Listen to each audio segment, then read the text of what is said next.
Hello and welcome to the online platform of Rouse Academy for competitive exams. And I, Pragya Pandey, welcome you all to our very special series on daily news review. As you all know, एक बहुत महत्वपूर्ण सूचना है आप सभी के लिए। Rouse academy MPPSC prelims 2023 के लिए लाया है ऑनलाइन टेस्ट सीरीज़, जिसमें होने वाले 25 टेस्ट जो कि आपको पूरी तरीके से आने वाले MPPSC एग्ज़ाम के लिए तैयार कर देंगे। इसकी अधिक जानकारी के लिए आप राउज एकेडमी की वेबसाइट या हमारी एप्लीकेशन पे जा सकते हैं, जिसमें आपको ऑनलाइन माध्यम से कोर्स और ऑफलाइन माध्यम दोनों तरीके से कोर्स मिल जाएगा। टेस्ट ऑलरेडी स्टार्ट हो चुके हैं 17 सितंबर से और नेक्स्ट टेस्ट होने वाला है कल यानी कि 20 सितंबर को। So do not waste your time and join the test series today. चलिए बात करते हैं आज के इम्पॉर्टेंट आर्टिकल्स के बारे में। हम सबसे पहले डिस्कस करेंगे वुमेन रिजर्वेशन बिल के बारे में। दूसरी तरफ हम बात करेंगे होयसला इंस्क्राइब्ड टेम्पल्स के बारे में, जिन्हें शांति निकेतन के साथ ही भारत की 42वीं UNESCO world heritage site list का पार्ट बनाया गया है। नेक्स्ट हम डिस्कस करेंगे India Middle East Europe corridor के बारे में। Along with that we'll be talking about the parliament, जो अपने 75 वर्ष करने वाली है, उसके पूरी चीज़ों के बारे में कि वो किस तरीके से भारत का बैकबोन आपको नज़र आएगी। Next will be discussing about the IRDAI planning committee to create Bima Sugam platform. And lastly हम बात करेंगे गोल्ड ETF के बारे में। So without wasting any time, let's see what is in the news. चलिए बात कर रहे हैं हम long awaited women's reservation bill के बारे में। लगभग 27 साल से भी ज़्यादा हो चुके हैं। लगातार आप देखेंगे 1996 में प्रपोज़ल आने के बाद से बहुत समय से ट्राई किया जा रहा है कि वुमेन्स को यहाँ पर रिजर्वेशन दिया जाए। देखिए, एक बहुत लंबे पीरियड की बात करें तो हमें एक बहुत छोटी सी चीज़ पता है कि भाई यूनियन कैबिनेट ने अभी यहाँ पर क्या कर दिया, क्लियर कर दिया है वुमेन रिजर्वेशन बिल, जो कि यहाँ पर 33% रिजर्वेशन देगा महिलाओं को in the parliament and legislative assemblies. Okay, 27 साल से लगभग पेंडिंग ये बिल यहाँ पर अभी यूनियन कैबिनेट ने क्लियर कर दिया है। अब आप देखेंगे एक तरफ नंबर ऑफ वुमेन्स कैंडिडेट जो है वो लोकसभा में तो आपको बढ़ता हुआ नज़र आ रहा है, ठीक है, ग्रेजुअली। कैसे? लगभग आप देखेंगे अगर 1957 के डेटा की बात करें, एक बिल्कुल हम शुरुआती दौर से कंपेयर करें अगर, तो ये रिप्रेजेंटेशन केवल 45 था। वहीं 2019 में अगर आप देखेंगे तो ये रिप्रेजेंटेशन बढ़ के हो गया 726 and you will be so amazed कि ये तो बहुत अच्छा है। हालांकि ये जो रिप्रेजेंटेशन है विमेन का, विमेन MPs का, उसमें कोई खास इंक्रीज़ आपको देखने के लिए नहीं मिला है। ऐसे में वुमेन्स रिजर्वेशन बिल, जिसे हम वुमेन्स रिजर्वेशन अमेंडमेंट बिल के नाम से भी जानते हैं, एक क्रूशियल पीस हो जाता है इंडिया के लेजिस्लेशन में, जो कि प्रमोट करना चाह रहा है जेंडर इक्वालिटी को in the political representation. That means इस बिल के इंट्रोड्यूस होते साथ ही पार्लियामेंट में क्या होगा, आपको 33% जो रिजर्वेशन है वो पार्लियामेंट और लेजिस्लेटिव असेंबलीज में आपको महिलाओं को देखने के लिए मिलेगा बिफोर दिस 2024 लोकसभा इलेक्शन। तो चलिए डिटेल में समझ लेते हैं कि इस बिल के फीचर्स क्या हैं और इसका हिस्टोरिकल टाइमलाइन क्या रहा है। देखिए, हिस्टोरिकल पॉइंट ऑफ व्यू से अगर हम बात कर लें तो पहली बार वुमेन रिजर्वेशन बिल को 1996 में प्रेजेंट किया गया था ज्वाइंट पार्लियामेंट कमेटी में। हालांकि बिल यहाँ पर लैप्स हो गया इसका, क्योंकि यहाँ पर लोकसभा डिसॉल्यूट हो गई थी। सेकंड पॉइंट में अगर हम बात करें तो आपको एक और चीज़ याद रखना होगा कि इस समय सरकार थी HD देवेगौड़ा की। हालांकि बहुत इंपॉर्टेंट नहीं होता है, ईयर ज़्यादा इंपॉर्टेंट हो जाता है, तो आप याद रखेंगे 1996। सेकेंड फेज़ में अगर हम बात करें तो देखिए, ये जो वुमेन्स रिजर्वेशन की बात थी अचानक से पीक पर आपको देखने मिलेगी 1970s के बाद। कारण क्यों? जब यूनाइटेड नेशन अपना इंटरनेशनल वुमेन ईयर 1975 सेलिब्रेट करने वाला था, then they requested every member of the United Nation कि उन्हें महिलाओं के रिप्रेजेंटेशन को बढ़ाना होगा। ऐसे में जो यूनियन मिनिस्ट्री थी एजुकेशन एंड सोशल वेलफेयर, उन्होंने एक कमेटी का यहाँ पर गठन किया, जिसका काम था कि महिलाओं का जो रिप्रेजेंटेशन है उसको लेकर जांच करना। और यहीं पर आपको एक committee on the status of women in India CSWI देखने के लिए मिल जाएगी। CSWI का मेन काम था कॉन्स्टिट्यूशन प्रोविजंस को देखना, एडमिनिस्ट्रेटिव चीज़ों को देखना, लीगल प्रोविजन को देखना, और इन सारी चीज़ों का महिलाओं के सोशल, एजुकेशन और एम्प्लॉयमेंट पर क्या इम्पैक्ट पड़ रहा है, उनकी कंडीशन क्या है, इस सभी की जानकारी भी देना। मुख्य कारण क्या था? इक्वालिटी। ओके, आगे अगर हम बात करें सो सेम 1987 में आपको राजीव गांधी की गवर्नमेंट में भी यहाँ पर ये बिल यहाँ पर इसको प्रेजेंट किया गया। हालांकि again due to certain circumstances ये यहाँ पर पास नहीं हो पाया, लेकिन एक बहुत अच्छा हमें इसका रिजल्ट देखने मिला which is in the 73rd and 74th constitutional amendment act during the PV Narasimha Rao tenure. हुआ क्या यहाँ पर? इस अमेंडमेंट ने मैंडेट कर दिया 1/3 reservation of women's in panchayat Raj institution. Okay, ये यहाँ पर आपको एक मुख्य चीज़ देखने के लिए मिलेगी। हालांकि अगर हम इसके आगे बढ़े 1998 का टाइम पीरियड आएगा जब यहाँ पर बिल को फिर से रीइंट्रोड्यूस करा गया और ये फेल हो गया। अलॉन्ग विद दैट जैसे ही हम आगे बढ़ेंगे 1999 का टाइम है, 13वीं लोकसभा में इसे फिर से प्रेजेंट किया गया एंड इट अगेन फेल्ड। हालांकि अगर हम इसको पूरी चीज़ों को आगे बढ़ाते हुए चलें तो एक टाइम फ्रेम हमें याद रखना होगा 2004 का समय।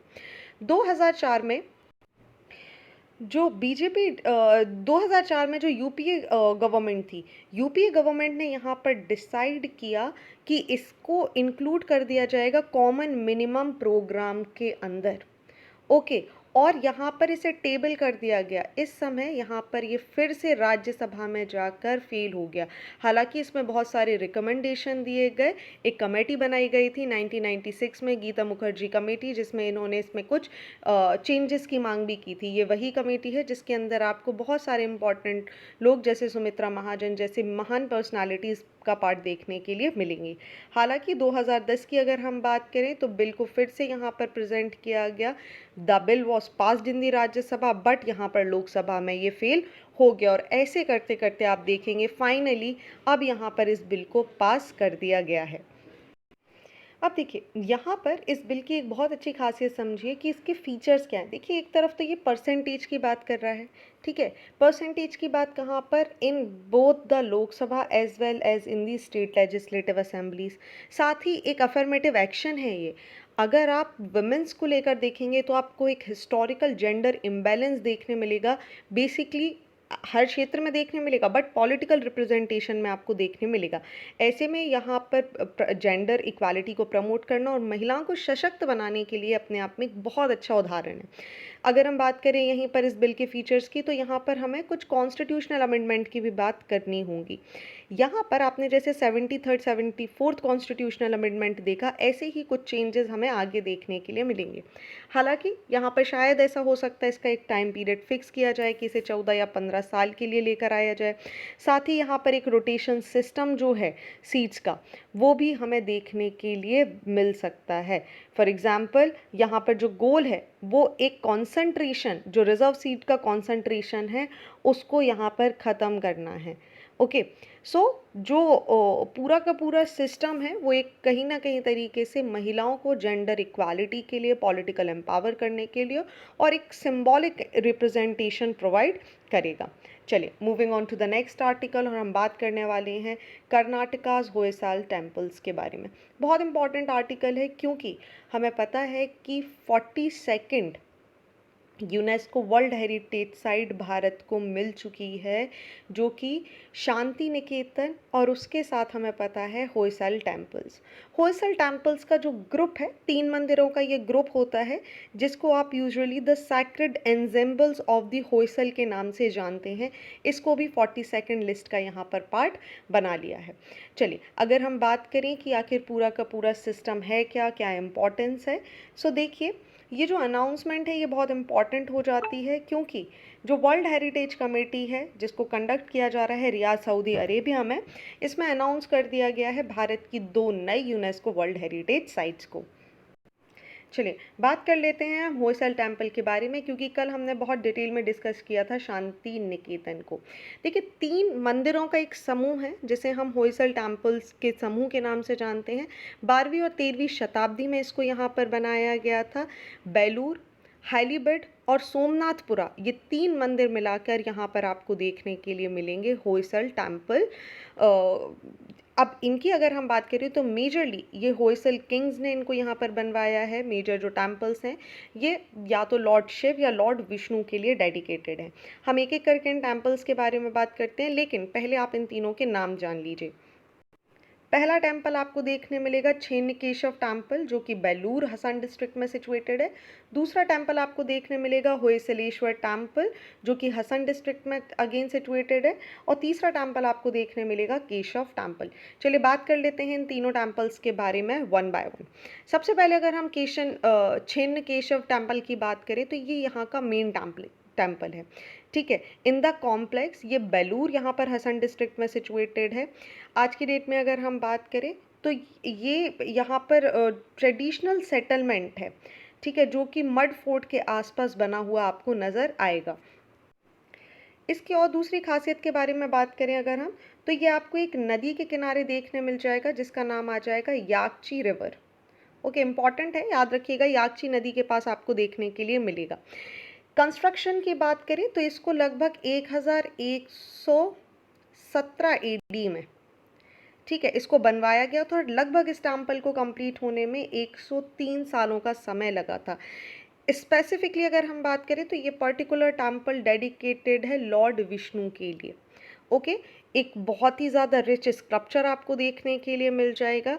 इसके सराउंडिंग सीन्स की अगर हम बात करें तो हमें भगवान विष्णु की जो पूरी लाइफ साइकिल है, उनके रीइंकार्नेशन है, चाहे आप रामायण की बात कर लें, महाभारत की बात कर लें, उनको यहाँ पर डिपिक्ट किया गया है। ओके, नेक्स्ट अगर हम बात करें तो दूसरा टेम्पल हमें देखने मिलेगा होयसलेश्वर टेम्पल। होयसलेश्वर टेम्पल जो कि इम्पॉर्टेंट हो जाता है at the zenith of Hoysala empire. जो कैपिटल है उसे शिफ्ट कर दिया गया था बेलूर से हेलीबेट। ओके, और इसी को यहाँ पर द्वार समुद्र के नाम से भी जाना जाता है। द होलेश्वर टेम्पल की अगर हम बात करें जो कि सिचुएटेड है हाइलबिडू में। ठीक है, सो जैसा मैंने आपको बताया हाइलबिडू क्यों इम्पॉर्टेंट हो जाता है, इसी को द्वार समुद्र के नाम से जाना जाता है। कैपिटल हो जाती है ये होयसल एम्पायर की। सिग्निफिकेंट है, आर्किटेक्चर रिजेंबलिंग के लिए इम्पॉर्टेंट है। इसकी बात करें तो इसे 1121 CE में यहाँ पर बनाया था। इम्पॉर्टेंट क्यों है, क्योंकि इसको बनाने वाले राजा का नाम कई बार एग्जामिनेशन में पूछा जाता है, जिनका नाम है विष्णुवर्धन होयसलेश्वर, इसीलिए इसका नाम भी पड़ेगा होयसलेश्वर। ये जो टेम्पल है ये लॉर्ड शिव को यहाँ पर डेडिकेटेड है। यहाँ का एक बहुत ही रिच कल्चर आपको देखने मिलेगा। वेल्दी सिटीजन्स इसके आसपास आपको देखने मिल जाएंगे, मर्चेंट्स यहाँ पर देखने के लिए मिल जाएंगे पूरे आसपास में। जो टेम्पल है इसकी सबसे इम्पॉर्टेंट खासियत है यहाँ पर 240 वॉल स्क्रप्चर, जो कि यहाँ पर पूरे मंदिर के चारों तरफ आपको देखने के लिए मिलेंगी। नेक्स्ट अगर हम बात करें केशव टेम्पल की, जिसे सोमनाथपुर का टेम्पल भी बोला जाता है। सो केशव टेम्पल जो कि सिचुएटेड है सोमनाथपुरम में। सोमनाथपुरा एक सिग्निफिकेंट मैग्निफिसेंट होयसल मॉन्यूमेंट है और परहैप्स हम ऐसा भी बोल सकते हैं कि ये लास्ट है। ब्रेड टेकिंग ब्यूटीफुल आपको ये देखने मिलेगा। It is a Trikuta temple जो कि डेडिकेटेड है कृष्णा को, लॉर्ड कृष्णा को, उनके 3 फॉर्म्स के अंदर। इम्पॉर्टेंट है, मैंने आपको बोला त्रिकुट टेम्पल है, आपसे सीधा सवाल पूछा जा सकता है त्रिकुट टेम्पल कहाँ पर सिचुएटेड है। कृष्ण के 3 फॉर्म से संबंधित है। ये फॉर्म आपको देखने मिलेंगे जनार्दन, केशव और वेणु गोपाल के फॉर्म में। ओके, अनफॉर्चुनेटली जो मेन आइडल है लॉर्ड केशव का वो यहाँ पर मिसिंग है।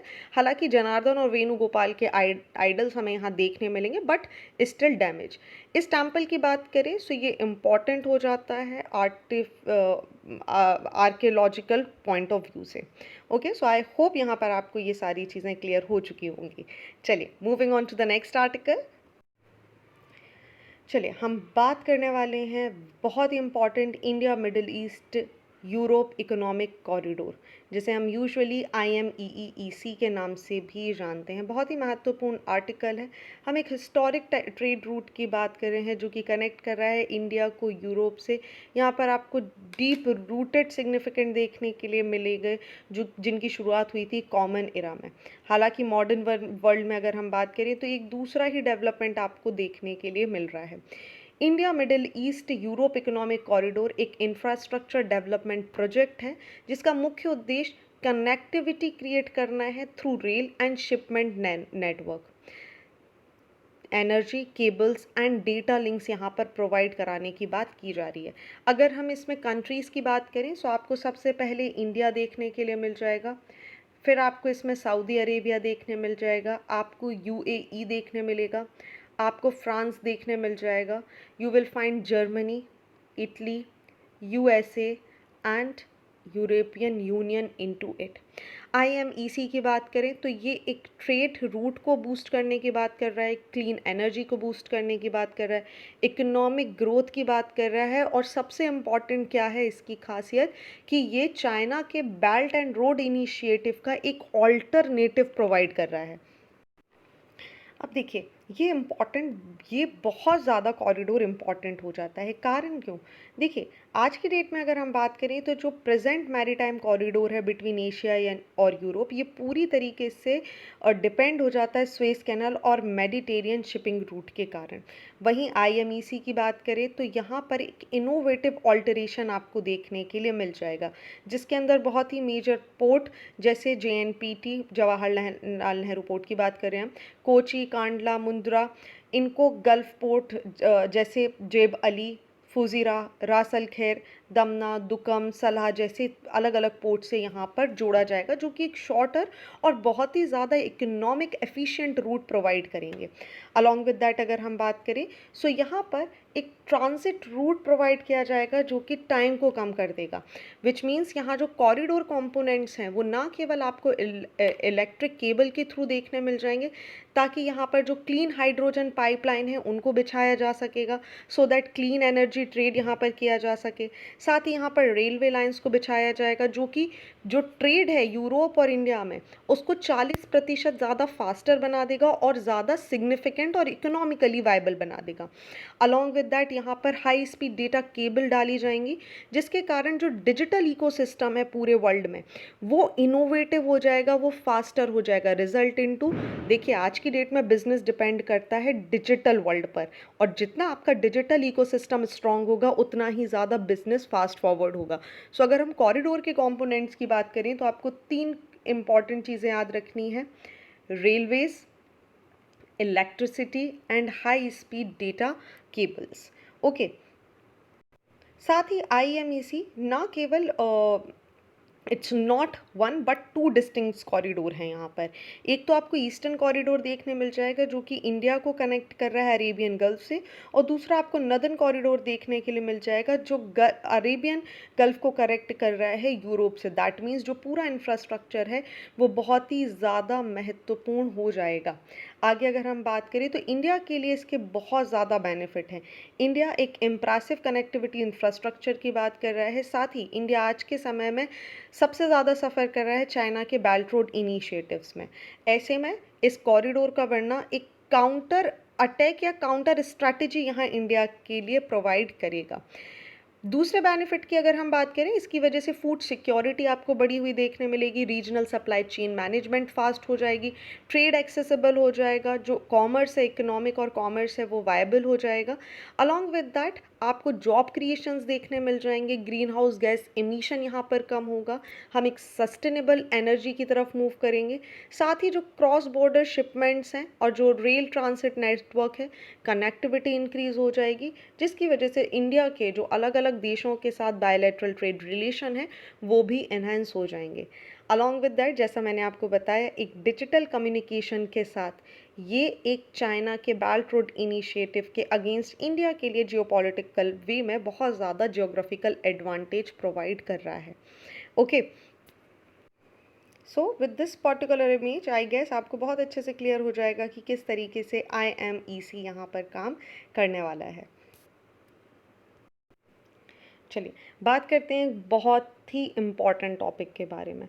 पार्लियामेंट कंप्लीट करने वाली है अपने 75 साल। ऐसे में हमें बात करनी होगी उसके बैकबोन की, जो इसको लगातार चलाए रखने के लिए जाना जाता है, विच इज़ इट्स सेक्रेटरीट।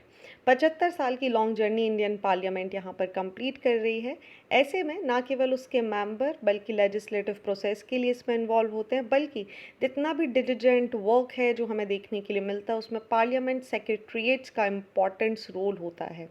ये जो सेक्रेटरीट है ये एक बहुत क्रूशियल रोल प्ले करते हैं, चाहे हम बात करें प्रिसाइडिंग ऑफिसर के रूप में या फिर इंफॉर्मेशन प्रोवाइड करने के लिए एमपीज़ को, या फिर आप बात करें एक पूरे के पूरे हमारे पार्लियामेंट की स्मूथ फंक्शनिंग को लेकर। ऐसे में हमें कुछ इम्पॉर्टेंट व्यक्ति हैं जिनके रोल को यहाँ पर याद रखना होगा, और इसकी शुरुआत हम करने वाले हैं विट्ठल भाई पटेल के साथ। विट्ठल भाई पटेल जो कि पहले इलेक्टेड स्पीकर हैं सेंट्रल असेंबली के, जिनको चुना गया था 1925 में। इन्होंने एडवोकेट किया था एक separate secretariat for the legislature. इनका मानना था कि जो स्पीकर है, स्पीकर का जो ऑफिस है, इसको एक इंडिपेंडेंट स्टाफ की आवश्यकता है जो बिना किसी पॉलिटिकल प्रेशर्स के एक सेपरेट रूप में यहाँ पर काम कर सके। साथ ही इन्होंने रीअसिस्ट किया गवर्नमेंट इंटरफेरेंस को सिक्योरिटी मैटर्स में। इन्होंने बोला कि भाई जो एक्सेस है, ठीक है, जो सिक्योरिटी अरेंजमेंट है, वो सारे के सारे they should be these arrangement यहाँ पर कैसे होने चाहिए, क्लोज एक्सेस में आपको देखने मिलने चाहिए। विजिटर गैलरीज तब तक आपको नहीं देखने मिलेंगी जब तक यहाँ पर सिक्योरिटी अरेंजमेंट क्लियर नहीं हो जाते। इसी को लेकर हम बोल सकते हैं कि 1929 में इन्होंने एक सेपरेट सिक्योरिटी इस्टेब्लिशमेंट क्रिएट किया लेजिस्लेचर के अंदर। ठीक है, कारण क्यों, देखिए, after Bhagat Singh and Batukeshwar Dutt threw bomb into the central assembly, जो ब्रिटिश एडमिनिस्ट्रेशन है, दे एक्चुअली वांटेड कि यहाँ पर पुलिस ऑफिस कंट्रोल आपको देखने के लिए मिल जाए इन द पार्लियामेंट बिल्डिंग।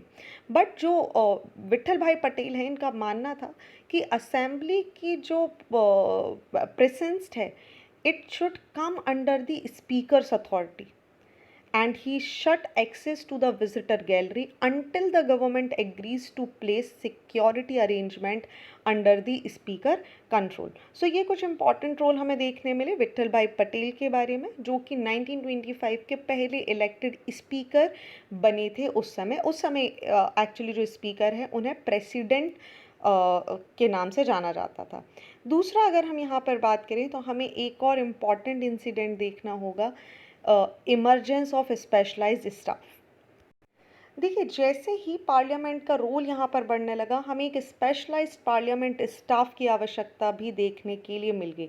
ऐसे में सबसे महत्वपूर्ण और सबसे पहले आपको देखने मिलेंगे पार्लियामेंट्री रिपोर्टर्स। ये इंडिविजुअल्स थे जो रिस्पॉन्सिबल थे एक्यूरेटली जितनी भी लेजिस्लेटिव प्रोसीडिंग हुई है उनकी रिपोर्ट करने के लिए। बेसिकली ये इसी they sit in the house which is very close to the presiding officers chair, और विद इन फ्यू आवर्स ये यहाँ पर क्या करते थे, जैसे ही पार्लियामेंट की सिटिंग होती थी ये यहाँ पर पहुँच जाते थे, और जितने भी जो इनका मेन काम क्या था, जितने भी पेजेस हैं speeches of MPs, ministerial statement, जो भी ऑब्जर्वेशन यहाँ पर किए गए हैं, उन सभी को यहाँ पर नोट करना और इससे एक्यूरेटली लोगों तक पहुँचाना। ठीक है, इसी के साथ आप देखेंगे हम एक और महत्वपूर्ण व्यक्ति की चर्चा करेंगे जिनका नाम है M.N. कौल। ठीक है, हम बात कर रहे हैं महेश्वर नाथ कौल के बारे में।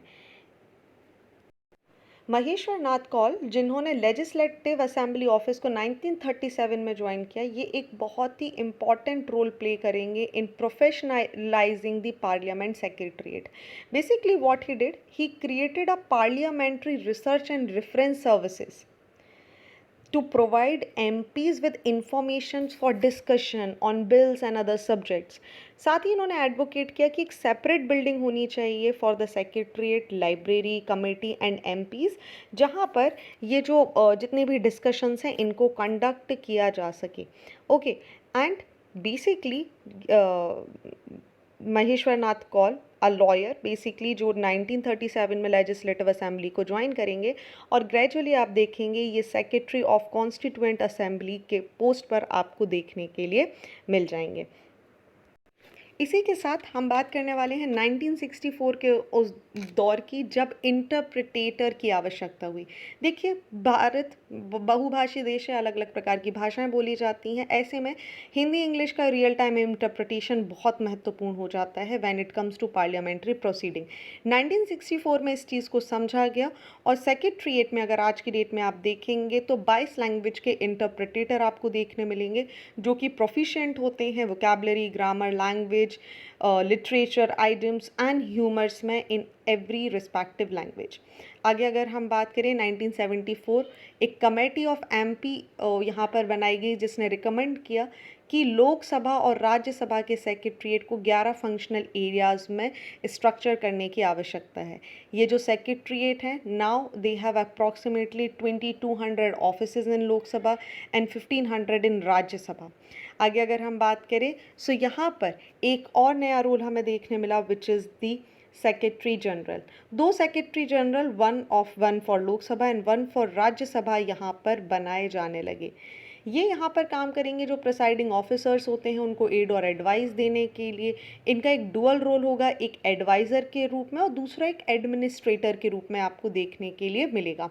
ऑल्दो दे पे जो इनका पे स्केल था और स्टेटस था पोस्ट ऑफ सेक्रेटरी जनरल वो एलिवेट होता गया to the post of cabinet secretary in the government of India in 1990 हमें देखने के लिए मिला। So this is about the history of the secretariat. चलिए moving on to the next article, हम बात करने वाले हैं IRDAI के प्लान जहाँ पे बीमा सुगम प्लेटफॉर्म की बात की जा रही है।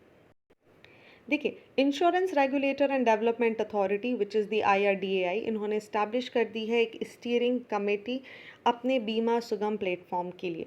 बीमा सुगम की बात करें तो ये IRDAI का एक एम्बिशियस प्रोजेक्ट है जिसका काम है on life insurance, health insurance, motor insurance, property insurance, different insurance को ऑनलाइन प्लेटफॉर्म पर हर व्यक्ति के लिए एक्सेसिबल पहुंचाना। इस प्लेटफॉर्म का मुख्य उद्देश्य एक सेंट्रलाइज्ड मार्केट प्लेस क्रिएट करना for insurance companies, agents, broker, banks and aggregator. साथ ही ये एक तरीके का वन स्टॉप शॉप सॉल्यूशन देखने मिलेगा for every insurance related query, policies, purchase claim आपको करना हो, इंश्योरेंस एडवाइस लेना हो, ग्रीवियंस रिड्रेसल लेना हो, इन सभी की बात यहाँ पर की जा रही है। हालांकि इसके पहले भी बीमा सुगम प्रोजेक्ट जो है वो लाइव नहीं हो पाया है, इसके पहले भी 2 बार पोस्टपोन्ड हो चुका है। फाइनली IRDAI ने डिसाइड कर लिया कि जुलाई 2024 में इसे लाइव यहाँ पर कम कर दिया जाएगा। अगर हम बात करें इनकी जो स्टीयरिंग कमेटी यहाँ पर बनाने की बात की जा रही है उसके कॉम्पोजिशन को लेकर बात करें तो इसके अंदर आपको डिफरेंट मेंबर्स देखने मिलेंगे IRDAI के, जो कि लीडिंग इंश्योरेंस कंपनी जैसे ICICI Prudential, Tata AIA life, Kotak life, Tata AIG general insurance, Manipal Cigna health insurance जैसे काउंसिल्स देखने के लिए मिलेंगी। वहीं CAM को यहाँ पर अपॉइंट किया जाएगा as a legal counsel for this particular project. अगर हम इनके रोल्स और रिस्पॉन्सिबिलिटीज़ की बात करें तो बीमा सुगम यहाँ पर पर्सनल और कमर्शियल दोनों जो इंश्योरेंस है उनकी रिक्वायरमेंट्स को फुलफिल करेगा। ये एक end to end digital onboarding process यहाँ पर प्रोवाइड करेगा फॉर एवरी इंश्योरेंस प्रोजेक्ट। साथ ही जितने भी मैनुअल इंटरवेंशन है जिसमें गड़बड़ होने के चांसेस नज़र आते हैं उसको एलिमिनेट करने के लिए भी ये प्लेटफॉर्म आपको देखने के लिए मिल जाएगा। No matter which kind of insurance a person wants, चाहे आप बात कर लें यूलिप प्रोडक्ट्स की, health insurance, vehicle, personal, accident, commercial, marine, सारे के सारे जो सर्विसेज हैं वो आपको इस पर्टिकुलर प्लेटफॉर्म पे देखने के लिए मिल जाएंगे। विच मीन्स यहाँ पर ये एक यूज़र फ्रेंडली होगा, 1-to-1 इंटरफेरेंस आपको देखने मिल जाएगा जिसमें जो इंश्योरेंस परचेज से रिलेटेड जितनी भी दिक्कतें होती हैं, क्वेरीज होती हैं, परेशानी होती है उसे एक ही प्लेटफॉर्म पर यहाँ ख़त्म कर दिया जाएगा। साथ ही यहाँ पर एक प्रोजेक्ट कंसल्टेंट को अपॉइंट करने की भी बात की जा रही है। इनका काम क्या होगा, ये बेसिकली डिज़ाइन करेंगे, डेवलप करेंगे सुगम बीमा सुगम प्लेटफॉर्म को। ये कंसल्टेंट इंश्योर करेंगे कि जो डिजिटल ऑनबोर्डिंग जर्नी है यूज़र्स के लिए वो बहुत ही फ्रेंडली हो, ठीक है, आसानी से डॉक्यूमेंटेशन किया जा सके, पॉलिसी से रिलेटेड जितने भी इशू हैं वो आसानी से रिड्रेस किए जा सके, कस्टमर सर्विसेज आसानी से दी जा सकें और एक यूज़र फ्रेंडली हमें सिस्टम देखने के लिए मिल सके। चलिए talking about the last news of the day, हम बात करने वाले हैं गोल्ड ETF जो कि 16 महीने के हाईएस्ट हिट कर चुका है। गोल्ड एक्सचेंज ट्रेड फंड जिन्हें हम ETFs के नाम से जानते हैं, इंडिया में इसका इनफ्लो 1028 करोड़ रुपए, लगभग 137 मिलियन डॉलर आपको देखने मिला है अगस्त में। 16 महीनों की अगर हम बात करें तो ये हाईएस्ट है, जो कि इंडिकेट कर रहा है हाईएस्ट ग्रोइंग इन्वेस्टर जो कि इंटरेस्टेड है गोल्ड में। ओके, सो ये बहुत ज़्यादा इम्पॉर्टेंट हो जाता है जब हम बात करते हैं ETFs की। अब देखिए, इसके साथ एक और इम्पॉर्टेंट चीज़ आपको जानना होगी कि भाई कैसे गोल्ड में इतना ज़्यादा इन्वेस्टमेंट लोग क्यों दिखा रहे हैं। देखिए, जो एंड है, the end of the US federal reserve की अगर हम बात करें, it is basically tightening the cycle is anticipated which is positive for gold. वहीं despite the different different walls, US yield strengthening, US dollar, gold यहाँ पर आपको same देखने के लिए मिलेगा। दूसरे जैसे फैक्टर्स की अगर हम बात करें, like US recession, central bank gold buying, geopolitical tension, US डेप्ट level, they are again boosting the interest in the gold. ऐसे में अगर हम बात करें, so gold is basically appears as a safe haven. Okay, या आप इसे बोल सकते हैं it is a hedge against inflation.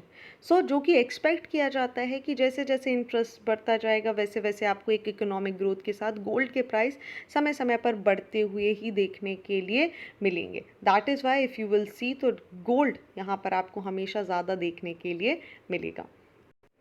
चलिए बात कर लेते हैं कि गोल्ड ईटीएफ्स आखिर होते क्या हैं। तो ये commodity based exchange trade fund होते हैं जो कि जिनका एसेट जो है उसे गोल्ड के फॉर्म में देखा जाता है।